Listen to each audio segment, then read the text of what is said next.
కూటమిలో ఇటువంటి తెచ్చుకోకూడదు. పార్టీ బలంగా ఉంది కాబట్టి 70,000-80,000 మెజార్టీ ఇచ్చాం. ఇక్కడ పార్టీ ఏం వీక్గా లేదు. రేపు ఏం చెప్తాం మేము ఇక్కడ పుట్టి పెరిగా మేము ఎక్కడి నుంచో దత్తలు రాలేదు. ఇడికి ఎదురు తిరగలేక కాదు, తిక్క లేక కాదు, నాకు తిక్క రేగితే నాకు ముఖ్యమంత్రి వాళ్ళ అమ్మమ్మ కూడా ఎవరు గుర్తురాడు. నాకు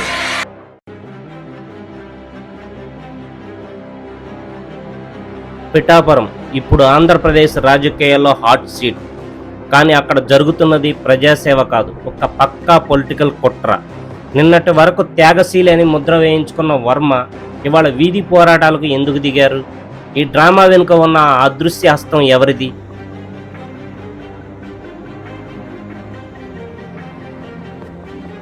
వర్మగారు త్యాగం అంటే గెలిచే సీటును వదులుకోవడం. కానీ పిఠాపురంలో 1994 తర్వాత టీడీపీ గెలిచిన చరిత్రే లేదు.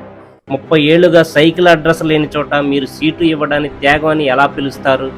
అసలు పిఠాపురంలో టీడీపీకి ఉనికే లేనప్పుడు అక్కడ మీరు చేసిన త్యాగం ఏముంది?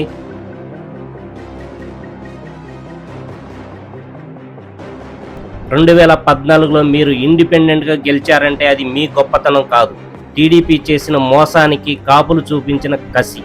కానీ ఇవాళ అదే వర్మ గారిని అడ్డం పెట్టుకుని కాపులను అణచివేయడానికి చంద్రబాబు గారు ఒక ప్లాన్ వేశారా?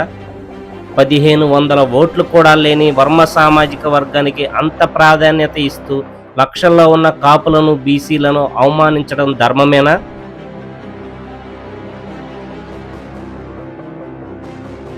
కుప్పం, మంగళగిరి, హిందూపురం, అక్కడ ఎక్కడా లేని ఫోటోల గొడవ, ఫ్లెక్సీల గొడవ కేవలం పిఠాపురంలోనే ఎందుకు మొదలైంది? జనసేనాని త్యాగాన్ని తక్కువ చేసి చూపడం వెనుక ఉన్న స్క్రిప్ట్ ఎవరిది? రామకృష్ణుడి ద్వారా బాబు గారు నడిపిస్తున్న ఈ నాటకం కూటమిని ఎటువైపు తీసుకెళ్తోంది? జనసేనాని త్యాగం 154 నియోజకవర్గాల్లో కనిపిస్తుంటే మీ గల్లీ రాజకీయం రాష్ట్ర కూటమికి గొడ్డలి పెట్టు కాదా? కూటమిలో ఇటువంటి తెచ్చుకోకూడదు. పార్టీ బలంగా ఉంది కాబట్టి 70,000-80,000 మెజార్టీ ఇచ్చాం. ఇక్కడ పార్టీ ఏం వీక్గా లేదు. రేపు ఏం చెప్తాం మేము ఇక్కడ పుట్టి పెరిగా మేము ఎక్కడి నుంచో దత్తలు రాలేదు. ఇడికి ఎదురు తిరగలేక కాదు, తిక్క లేక కాదు, నాకు తిక్క రేగితే నాకు ముఖ్యమంత్రి వాళ్ళ అమ్మమ్మ కూడా ఎవరు గుర్తురాడు. నాకు బాబు గారు, పొత్తు ధర్మం అంటే జనసేన తల వంచడం కాదు. 174 నియోజకవర్గాల్లో జన సైనికులు కూడా ఇదే అల్లరి మొదలు పెడితే కూటమి పరిస్థితి ఏంటి? వైసీపీ పతనం కావాలంటే ఇరువురు సమానంగా గౌరవించుకోవాలి. లేదంటే ఈ అహంకార రాజకీయాల్లో టీడీపీ తన ఉనికిని కోల్పోయే ప్రమాదం ఉంది. ఆలోచించండి. మరి పిఠాపురంలో వర్మ చేస్తున్న ఈ రాద్ధాంతంపై మీ అభిప్రాయం ఏంటి? కామెంట్ రూపంలో తెలపండి.